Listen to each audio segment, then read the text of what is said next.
बुधवार को जिलाधिकारी महावन दीक्षा जैन द्वारा बलदेव के बीआरसी कार्यालय पहुंचकर वहां पर छात्र छात्राओं को दी जाने वाली सामग्री जैसे जूते, मोजे और स्कूल के बैगों को लेकर वहां सत्यापन किया गया। सैंपल के रूप में आय का मिलान वहां पर आई सामग्री से लिखवाकर किया गया, जिसमें उनके द्वारा बताया गया कि जो सामग्री छात्र छात्राओं के लिए वितरित करने के लिए बनवाई गई है, इसका सत्यापन कर इसकी रिपोर्ट शासन को भेजी जाएगी। इसके बाद उन्होंने कहा कि अभी तक जो सत्यापन किया गया है, इस दौरान उनके साथ वहां के खंड शिक्षाधिकारी सर्वेश कुमार, बलदेव विकास खंड अधिकारी श्वेतांग पांडे सहित विभाग से जुड़े सभी कर्मचारी व अधिकारी गण मौजूद रहे। यहाँ पे सैम्पलिंग हुई है। यहाँ पे जो भी बच्चों के लिए जूते, मोजे और बैग आए हैं, उसमें से 3 सैम्पल्स निकाल के हमने टेस्टिंग के लिए और आगे शासन में और डिस्ट्रिक्ट पे भेजे गए हैं यहाँ से, तो वहाँ से उनकी क्वालिटी की पुष्टि होगी। उसी के बाद इनका वितरण किया जाए? नहीं, वितरण के लिए शायद नहीं रुकेंगे, लेकिन पेमेंट उसी के बाद होगी। अच्छा, पेमेंट को लेकर किया गया है। पेमेंट उसी स्थिति में होगा जब पास हो जाएंगे इसमें। हाँ, यहाँ से अभी हम लोगों को सैंपल भेजने के लिए कहा गया है और पेमेंट मतलब सैंपल की टेस्टिंग के बाद ही होगी। अभी टेस्टिंग के लिए सैंपल्स लिए जा रहे हैं। मथुरा डूडा विभाग द्वारा शहरी गरीब लोगों को आवास के लिए दी जा रही सहायता राशि पर दलालों द्वारा कब्जा कर लिया गया है। आए दिन यही शिकायत ही आती है कि मकान बनवाने के नाम पर 30 से 35 हजार रुपए लिए जा रहे हैं। ऐसा ही एक मामला बुधवार को थाना कोतवाली क्षेत्र के अंतर्गत बनखंडी में देखने को मिला, जहां प्रधानमंत्री आवास योजना के अंतर्गत मिलने वाले मकानों को बनवाने के नाम पर फर्जी तरीके से चूना लगाकर लोगों से अवैध वसूली करने वाले एक शातिर ठग को गिरफ्तार किया है। बताया जा रहा है पकड़ा गया युवक आगरा का रहने वाला सुनील उर्फ प्रमोद है, जो न केवल लोगों को ठगी का शिकार बनाता है, बल्कि कई महिलाओं से मोबाइल फोन छीनने का भी आरोप लगाया गया है। वहीं पीड़ितों व डूडा विभाग द्वारा थाना कोतवाली में एफआईआर दर्ज कराई गई है, जहां डूडा कर्मचारी अजीत सिंह ने जानकारी देते हुए बताया कि फर्जी दलालों के प्रति डूडा विभाग निरंतर कार्रवाई करता है।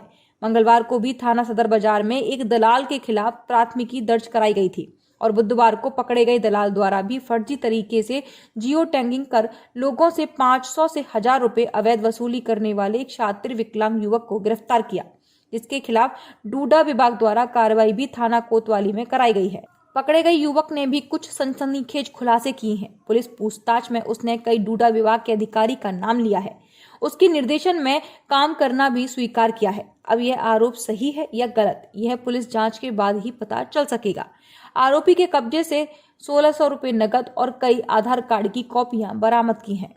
किसके विरुद्ध एफआईआर कराई है? अभी लगभग 2 बजे का समय था जब मेरे पास बनखंडी क्षेत्र से किसी लाभार्थी का फ़ोन आया कि सर आपके विभाग का नाम लेके एक आदमी है जो यहाँ पे जियोटैग कर रहा है और पैसे की मांग कर रहा है और कुछ लोगों से उसने पैसे ले लिए हैं। तो उसका संज्ञान लेते हुए तुरंत मैंने अपने स्टाफ को पहले यहाँ भेजा और मैं भी आया तो देखा इन लोगों ने यहाँ पकड़ के इसको कोतवाली में सुपुर्द कर दिया। मेरी तरफ से तहरीर दी गई है। उक्त व्यक्ति अपना नाम प्रमोद यादव बता रहा है। कितने लोगों से पैसे लिए है इसने? लगभग यहाँ पे 7-8 महिलाएं और 5-6 पुरुष हैं जो ये शिकायत कर रहे हैं कि ये 2 अन्य लोगों के साथ आता है जो कि अभी फिलहाल भाग गए हैं और इसके खिलाफ तहरीर दे दी गई है और इस पर थानाध्यक्ष महोदय से यही निवेदन है कि उचित कार्रवाई करें ताकि प्रधानमंत्री जी की जो योजना चल रही है उस पर ऐसे लोग बदनाम ना करें और वास्तविक जो लाभार्थी हैं उन तक इस योजना का लाभ पहुँच सके। क्या नाम है ताऊ आपका? दीवान सिंह। कहाँ से आए आप? आज कोतवाली में क्यों खड़े हैं? नो भैया, वो कोई पैसे ले गया था। कौन पैसे ले गया था? वो विकलांग है। किस बात के लिए पैसे लिए उसने? मान के तुम्हारी फाइल आ गई है मतलब मेरे पास में यूँ की नहीं थी। अच्छा, हमने कि 200 रुपये दे दो, आधार कार्ड की फोटो कॉपी ले गया। 200 रुपये सब दे दिए। फिर आपको कैसे पता चला कि ये फर्जी है? अब हमें साहब ये मालूम नहीं कि पूरा ऑफिस में रहे तो वो हम कभी ये ना है वैसे आदमी पर काम कराए। बुधवार को बलदेव कस्बे के कोल्ड स्टोर मैदान पर किसानों की महापंचायत का आयोजन किया गया। इस आयोजन का मुख्य उद्देश्य था कि जिस तरह से दिल्ली के विभिन्न बॉर्डर पर किसानों के ऊपर जो अत्याचार हो रहे हैं, जो किसानों की मांगों को नहीं माना जा रहा है, उसको लेकर बलदेव विकास खंड के सभी किसानों के लिए महापंचायत जिला अध्यक्ष राजकुमार तोमर के नेतृत्व में आयोजित किया गया। इस बैठक में नरेश टिकैत प्रदेश अध्यक्ष सभी किसानों से जुड़े। वहीं नेताओं ने एकजुट होकर आवाज बुलंद की, जिसमें सभी किसान नेताओं ने किसानों की समस्याओं को दृष्टिगत रखते हुए अपनी मांग दोहराई और केंद्र सरकार को आड़े हाथों लिया और कहा कि समिति में सरकार का तानाशाही रवैया किसान झेल रहा है, जो उसे कतई बर्दाश्त नहीं है। जिसको लेकर सभी नेताओं ने अपने अपने विचार व्यक्त करते हुए काले कानून को वापस लेने की मांग उठाई, जिसमें सभी के द्वारा कहा गया कि जब तक किसानों की मांगें पूरी नहीं होगी किसानों का यह आंदोलन जारी रहेगा। राकेश जी, महापंचायत का फैसला कौन सी यहाँ की महापंचायत का? देखिए, हम यहाँ कोई फैसला लेने, किसान लेगा फैसला। किसान के हक को मारा जा रहा है, किसान के बच्चों की रोटी रोजी छीनी जा रही है, किसान को गुलाम बनाने का काम किया जा रहा है। आज देश का किसान आदरणीय राकेश टिकैत जी के नेतृत्व में और हमारे जो संयुक्त मोर्चा किसान मोर्चा है उसके नेतृत्व में किसान की लड़ाई लड़ रहा है, बड़ी मजबूती के साथ लड़ेगा। बिल वापसी नहीं तो घर वापसी नहीं, लड़ेंगे, जीतेंगे। चौहान जी, प्रधानमंत्री कह रहे हैं कि वो आपसे एक कॉल दूर है, तो कहाँ पर पेश फंस रहा है जो वार्ता आपकी सफल नहीं हो पा रही? कॉल का नंबर तो आया नहीं प्रधानमंत्री जी के यहाँ से। किस नंबर पे हम कॉल करें? हम तैयार हैं, प्रधानमंत्री जी से बात करने के लिए तैयार हैं। प्रधानमंत्री जी कॉल का नंबर तो दें। क्या दिक्कत कहाँ आ रही है, कहाँ पेश फंस रहा है? क्या लगता है आपको? प्रधानमंत्री कह रहे हैं हम तैयार हैं, आप कहते हैं हम तैयार हैं। दिक्कत यहाँ आ रही है, किसी वार्ता के पहले लाइन नहीं खींची जाती, किसी वार्ता के पहले वार्ता की जाती है, ना कि पहले बता दिया जाता है कि हम इस बिंदु तक जाएंगे। कहते हो जो हमारे कृषि, आपने सुना होगा, उन्होंने कहा कि हमारे कृषि मंत्री ने जो बात रखी है उसका किसान स्वागत करे और हमसे बात करे। हम एक काल की दूरी में, न तो आज तक काल का नंबर दिया गया और एक लाइन खींच दी गई। जब हमने बता दिया कि बिल वापसी नहीं तो घर वापसी नहीं और MSP, आप बताओ, आप सब किसान हो, 900 रुपये का धान, 1868 की कीमत सरकार की, और उत्तर प्रदेश में 900 रुपये, 1000 रुपये कुंटल किसानों का धान खरीदा गया। गन्ना हमारा भाव पे 0-0 लिख के आ रहा है। हमारी मांग है, टिकैत साहब की मांग है, उत्तर प्रदेश से देश के किसान की मांग है कि 450 रुपये कुंटल भाव तुरंत तय करके, और जो रेट में 0-0 लिख के आ रहा है 0-0 खत्म करके वहाँ किसानों के भाव को दिया जाए। 6 फरवरी को आपका हाईवे जाम करने का आंदोलन है, 26 जनवरी जैसी स्थिति ना हो इसको लेकर के क्या? नहीं, हम लोग सजग हैं। हम लोगों ने हमेशा हाईवे जाम किया, सड़कें जाम की, वो भाजपा का प्रायोजित कार्यक्रम था। एक सवाल आपके माध्यम से मैं करना चाहता हूँ, आपकी टीवी, आपके चैनल और पुलिस के CCTV कैमरा, पुलिस की वीडियो क्लिपिंग में इनसे सवाल करो आप कि दीप सिंधु किस बैरिकेडिंग को तोड़कर दिल्ली प्रवेश किया। पहले से उसे वहाँ लाल किले के अंदर बैठाल दिया गया था, कुछ सिख भेष में लोगों को बैठाल दिया गया था, और दीप सिंधु की एक भी विजुअल आपके टीवी में, दिल्ली पुलिस के कैमरों में अगर कोई बैरियर तोड़ता दीप सिंधु दिखता हो तो हम बतावें हमें। वो भाजपा का आदमी है, भाजपा ने प्रायोजित सरकार के द्वारा उसे पोल पे चढ़ने दिया गया। क्यों ताकत का इस्तेमाल नहीं किया गया? क्यों आंसू गैस का इस्तेमाल नहीं किया गया? क्यों रबड़ की गोलियां नहीं चलाई गई? एक बैरिकेडिंग तोड़ते हुए दीप सिंधु कैसे लाल किला पे पहुंच गया?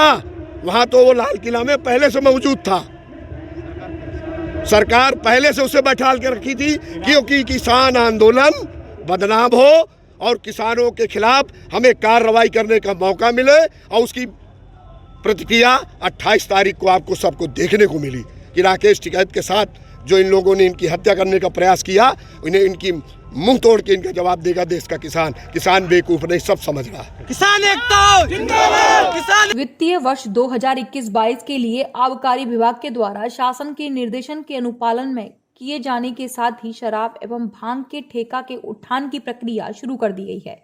लेकिन सभी पारदर्शी व्यवस्थाओं के बीच मथुरा जनपद में करीब 94 ऐसी शराब, बियर और भांग की दुकानें हैं जो अभी तक उठान के लिए नहीं हो सकी हैं। इसके लिए 9 फरवरी तक सभी प्रक्रियाएं पूर्ण करते हुए उठान किए जाने की व्यवस्था आबकारी विभाग के द्वारा की जा रही है।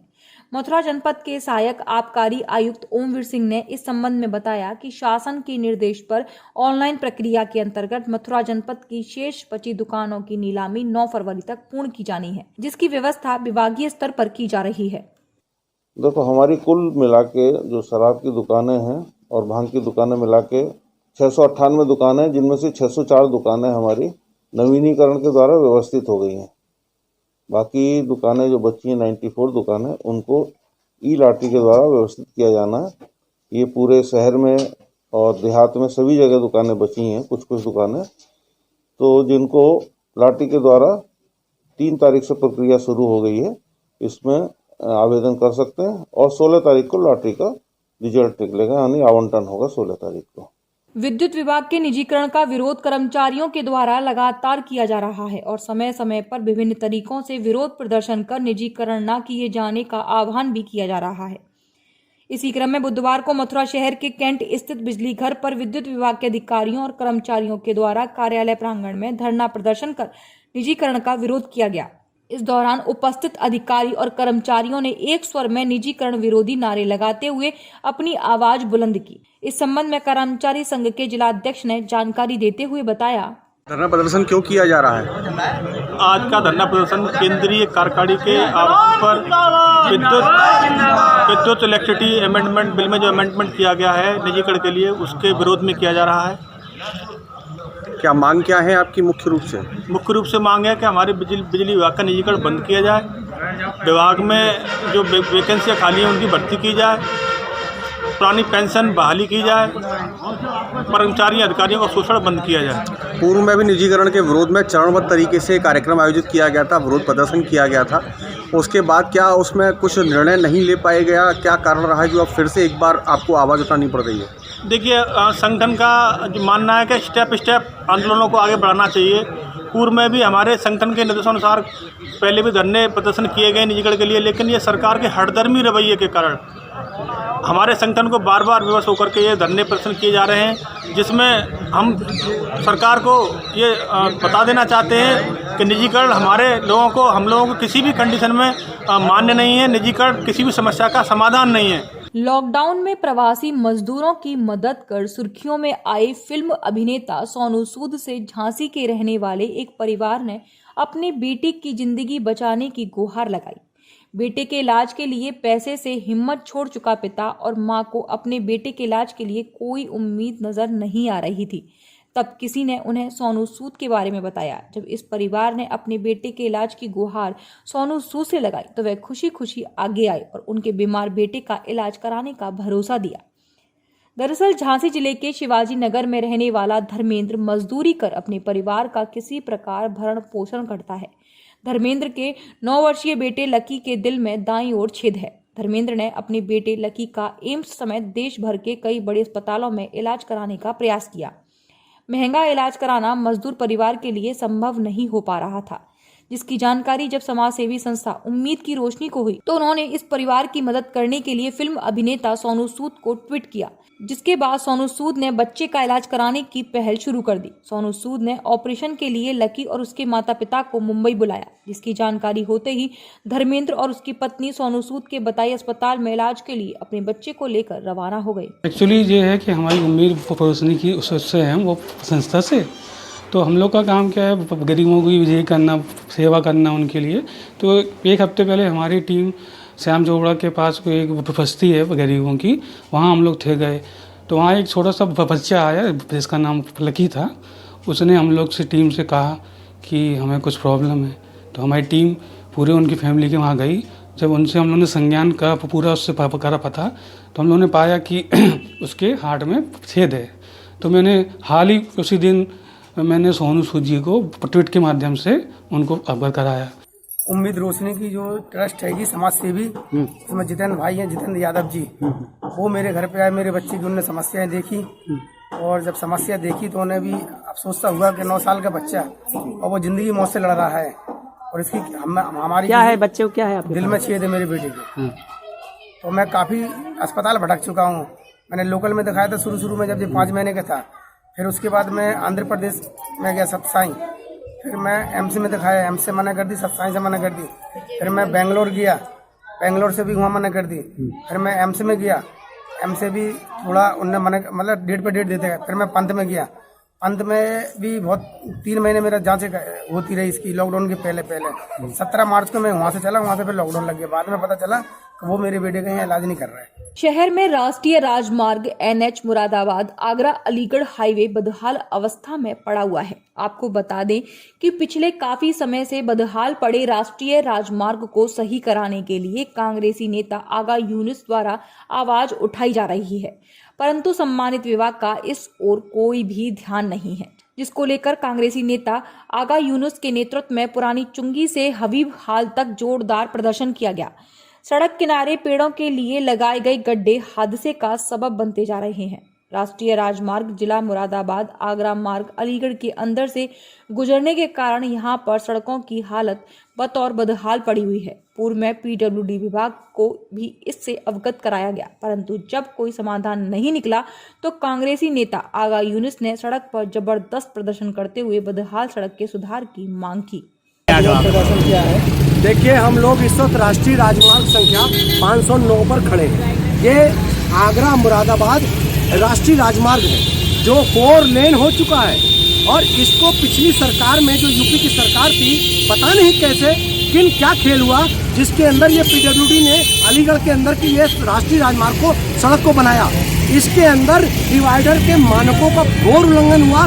डिवाइडर इनविजिबल है, दिखाई नहीं देते, पूरी तरह क्षतिग्रस्त हो चुके। सड़क का हाल ये है कि अगर हम पुरानी चुंगी से जमालपुर की ओर जाते हैं तो आधी सड़क लगभग खत्म सी हो चुकी है, और कई वर्षों से सड़क पर गड्ढे हैं और भारी जलभराव है। लोगों का आधा रास्ता लगभग बंद सा पड़ा है। बावजूद इसके राष्ट्रीय राजमार्ग अथॉरिटी और जो केंद्रीय मंत्री हैं माननीय नितिन गडकरी जी, इस ओर नहीं ध्यान दे रहे हैं।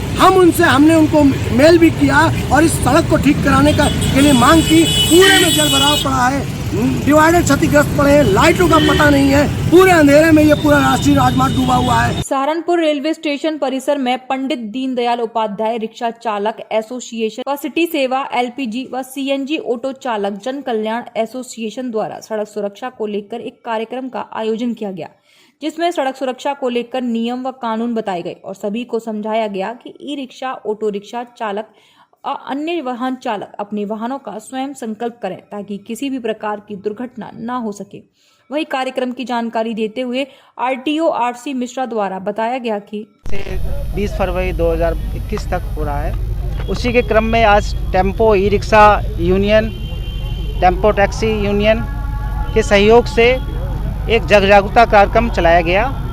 उसमें हमारे महापौर श्री संजीव वालिया जी अभी आए थे। ई-रिक्शा और टेम्पो टैक्सी शहर में लगातार बढ़ते जा रहे हैं। उसी संबंध में एक विचार गोष्ठी थी, एक कार्यशाला थी, जिसमें मुख्य रूप से यातायात के नियम, क्योंकि लगातार सड़क दुर्घटनाएं बढ़ रही हैं, सड़क दुर्घटनाओं में कैसे रोक लगे, कैसे संख्या कम हो, उसके लिए अपने पे विचार रखे गए। इसके अलावा एक बड़ी समस्या है यहाँ पे जाम की, पार्किंग की, उसको लेकर के मेयर साहब से अपनी बात रखी गई, यहाँ के पदाधिकारियों ने भी अपनी बात रखी। मुख्य रूप से सड़क सुरक्षा और जाम की समस्या, इन दोनों के लिए ये विचार गोष्ठी की थी जो अभी संपादित की गई।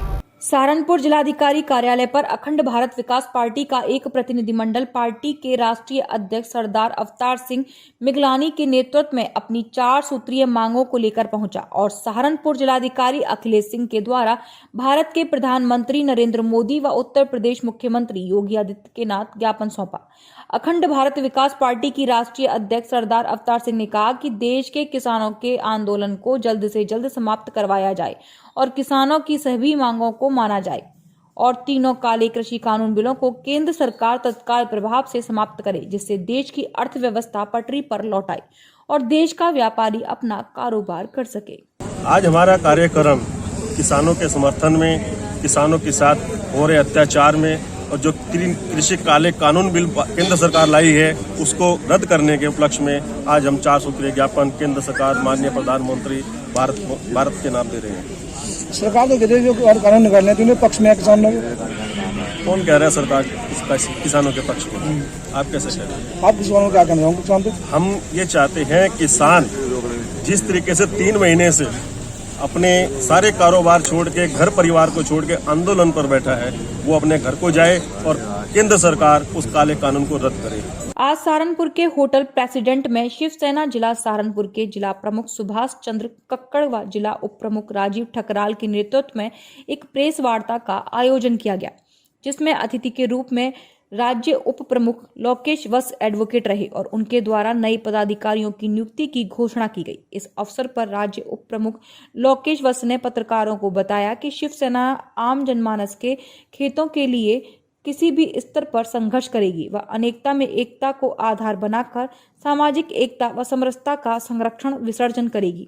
शिवसेना पंचायत चुनाव में मजबूती से भाग लेगी और शिवसेना आम जनता की पार्टी है, जनता के भले के लिए सदैव तत्पर है, किसी भी समय जनता की सेवा को तत्पर है। प्रेस वार्ता का उद्देश्य वर्तमान में कल ही आपने बजट के संबंध में सुना होगा, एक चर्चा, एक सरकार जिसकी लोग आशा भरी निगाहों से देखता है, एक आम जनमानस के हमारे लिए भी कुछ होगा, वहाँ मध्यम वर्गों के लिए ठन ठन गोपाल है। आप सबने देखा होगा बजट के संदर्भ में जो पीड़ित है, जो व्यक्ति निर्धन है, उसके लिए क्या सहायता हुई आप देख सकते हैं। वही मैं समझता हूँ पुरानी वस्तु एक नए चादर में लपेट करके दे दी है। टैक्स से संबंधियों के विषय छूट नहीं मिली। जो मध्यम वर्गीय व्यक्ति आस लगाए देख रहा था कि हमें भी कुछ राहत मिलेगी, और मैं समझता हूँ वहाँ वो शून्य है। सहारनपुर में 75 वर्षीय वृद्ध अज्ञात महिला का रेलवे फाटक के पास शव मिलने से सनसनी फैल गई, जिसको लेकर आसपास के लोगों ने हत्या की आशंका जताई है। महिला के सिर पर गहरी चोट लगी है। वहीं मौके पर पहुंची पुलिस ने वृद्ध महिला के शव को कब्जे में लेकर पोस्टमार्टम के लिए भेज दिया। वहीं संबंधित मामले में जानकारी देते हुए एसपी सिटी विनीत भटनागर ने बताया कि आज एक अज्ञात महिला का शव रेलवे फाटक पर मिला है, जिसकी जानकारी वहां मौजूद एक पड़ोसी ने दी। वहीं शव का पंचनामा भर पोस्टमार्टम के लिए भिजवा दिया गया है। देखिए, ये थाना जनकपुरी का बंद फाटक क्षेत्र है। वहाँ पर एक महिला वृद्धा जिसकी आयु लगभग 75 वर्ष प्रतीत हो रही है, वो रात्रि में आई थी, बेसहारा थी, और वहाँ पर बताया गया कि वो सोई, और सवेरे वहीं पर रहने वाले एक व्यक्ति ने उसकी लाश वहाँ पर देखी और उसको लगा कि उसके सर में जो है चोट लगी हुई है, तो उसने थाने पर तहरीर दी है। थाने में तुरंत ही जो है उस वृद्धा के बारे में जानकारी करने का प्रयास किया गया और एक अभियोग पंजीकृत किया गया है। चूँकि इस महिला की शिनाख्त नहीं हो सकी है, तो इसमें तुरंत ही जो है इसका पंचायतनामा भर के पोस्टमार्टम कराया जा रहा है, और सभी एंगल्स से पुलिस जो है इसमें जो है पोस्टमार्टम के आधार पर जो है कार्रवाई करेगी। सड़क पर होने वाली दुर्घटनाओं पर अंकुश लगाने के लिए झांसी में महिलाओं ने यातायात नियमों का पालन करते हुए बाइक रैली निकाली, जिसमें महिलाओं ने हेलमेट पहनकर 2 पहिया वाहनों को चलाया और वाहन चालकों को संदेश दिया कि वे नियमों का हमेशा पालन करें। आपको बताते चलें कि झांसी समेत पूरे प्रदेश में यातायात माह चल रहा है, जिसमें विभिन्न समाजसेवी संस्थाएं यातायात नियमों के बारे में वाहन चालकों को जागरूक करने का प्रयास कर रही हैं। आज झांसी में दर्जनों महिलाएं एकजुट हुईं और उन्होंने हेलमेट पहनकर 2 पहिया वाहन चलाई। साथ ही क्षेत्रवासियों को संदेश दिया कि जब महिलाएं हेलमेट पहनकर 2 पहिया वाहन चला सकती हैं, तो पुरुष क्यों नहीं। हेलमेट हमें सुरक्षित बनाता है और साथ ही हेलमेट से सड़क पर होने वाली दुर्घटनाओं को रोका जा सकता है। यातायात माह उत्तर प्रदेश सरकार द्वारा आयोजित किया जा रहा है। उसी क्रम में आज महिला बाइक रैली का आयोजन किया गया, जिसमें महिलाओं द्वारा जो है हेलमेट के लगा करके जो है बाइकों का संचालन किया गया, क्योंकि हमारे यहाँ आधी आबादी महिलाओं की भी है, और यातायात संबंधी नियमों का पालन जितना पुरुषों का उतना महिलाओं का भी है, क्योंकि महिला सम्मान और महिला सशक्तिकरण के तहत जो है ये महिलाओं की रैली निकाली गई और समाज में एक संदेश प्रसारित किया गया कि महिलाएं जब हेलमेट लगा करके वाहन का संचालन कर सकती हैं, यातायात संबंधी नियमों का पालन कर सकती हैं, तो पुरुष भी जो है उसमें भागीदार रहें। सहारनपुर में मान्यता प्राप्त विद्यालय संघ की ओर से आज पेपर मिल रोड स्थित जय हिंद पब्लिक स्कूल में बेटी बचाओ बेटी पढ़ाओ कार्यक्रम के तहत आज एक कार्यक्रम का आयोजन किया गया, जिसमें मुख्य अतिथि रही महिला थाना प्रभारी श्रीमती सरिता सिंह व डॉक्टर अशोक मलिक द्वारा संयुक्त रूप से दीप प्रज्वलित कर कार्यक्रम का उद्घाटन किया गया, जिसमें बच्चों द्वारा सांस्कृतिक कार्यक्रम भी प्रस्तुत किए गए। इस कार्यक्रम में महिला थाना प्रभारी ने बेटियों को आत्मनिर्भर बनाने के लिए व आत्मरक्षा के गुण बताए और उनको हेल्पलाइन नंबरों की जानकारी दी, जिससे कि वह कभी भी किसी भी परेशानी में आने पर उन नंबरों पर कॉल कर अपनी परेशानी को दूर कर सकें। जैसे कि आप सभी जानते हैं आज वुमेंस डे है और फर्स्टली मैं सभी वुमेंस को आज का बहुत बहुत कॉन्ग्रेचुलेशन बोलूँगी और दूसरा मैं ये मैसेज दूँगी कि सभी वुमेंस को उनकी क्या क्या अथॉरिटीज़ है, क्या क्या उनकी रेस्पॉन्सिबिलिटीज़ है और क्या क्या उनके राइट्स हैं, वो उन सबको पता होना चाहिए और अपने राइट्स पर फोकस करें और उसका सही यूज़ करें। अखिल भारतीय क्षत्रिय महासभा का राष्ट्रीय अधिवेशन वृंदावन में 6 और 7 फरवरी को होने जा रहा है, जिसको लेकर अखिल भारतीय क्षत्रिय महासभा ने बुधवार को छठीग्राम मार्ग स्थित एक बैठक आहूत की, जिसमें पूर्व सांसद मानवेंद्र सिंह ने बताया कि इस अधिवेशन में स्त्रियों को आर्थिक आधार पर आरक्षण के साथ क्षत्रिय सभा की अन्य मांगों के बारे में विचार व मंचन किया जाएगा। साथ ही राष्ट्रीय कार्यकारिणी की एक बैठक भी इस बैठक में शामिल होगी। इस बारे में जानकारी देते हुए मानवेंद्र सिंह ने कहा कि ये हमारी अखिल भारतीय क्षत्रिय महासभा ये सबसे पुरानी सभा है। वैसे तो कई बन गई है बीच बीच में। इसका गठन महाराज राजा बलवंत सिंह जी आवागढ़, जिन्होंने RBS कॉलेज भी आगरा में जिसका निर्माण किया, उनके द्वारा 1897 में 1897 में इसका गठन किया था और वही इसके अध्यक्ष रहे। उसके बाद कई राजे महाराजे इसके अध्यक्ष रहे हैं। डॉक्टर कर्ण सिंह जी कश्मीर, महाराज कश्मीर भी रहे। उसके अलावा महाराजा भिंडगा, वो भी इसके अध्यक्ष रहे। उसके बाद अन्य कई रहे और सबसे ज़्यादा कार्यकाल सौभाग्यवश मेरे ताऊ जी थे बारावल लक्ष्मण सिंह जी डूंगरपुर, जो कि राजस्थान के स्पीकर रहे। उन्होंने 20 साल इसकी अध्यक्षता की। उनके बाद गुजरात के महाराज दिग्विजय सिंह जी वाकानेर, जो कि इंदिरा गांधी के समय में मंत्री भी रहे थे, राज्य मंत्री थे और 2 बार MP रहे, उन्होंने इसकी अध्यक्षता की। अब उनकी आयु करीब 89 ईयर्स हो गई है, तो उन्होंने असमर्थता व्यक्त की। तो 2 साल पूर्व जो दिल्ली में कार्यकारिणी की गई थी, उसमें सर्वसम्मति से मुझको उसका अध्यक्ष चुना गया और ये मेरा सौभाग्य है कि मैं इससे सबसे पुरानी इस संस्था अखिल भारतीय संस्था का राष्ट्रीय अध्यक्ष बना। ये भी इनका आपका जो अधिवेशन शुरू होने जा रहा है, कितनी तारीख को, क्या चर्चा होगी सर? हमारे जो अधिवेशन ये पिछले बार कोरोना की वजह से नहीं हुआ, इस बार मैंने यहाँ इसको वृंदावन में रखा है, भगवान कृष्ण की क्रीड़ा स्थली, जन्मस्थली ब्रज में राधा कृष्ण की। तो वो 6 और 7 तारीख का होगा फरवरी। 6 तारीख को हमारी कोर कमेटी की मीटिंग होगी और 7 तारीख को 11 बजे से प्रातः ये अधिवेशन 4 घंटे करीब चलेगा।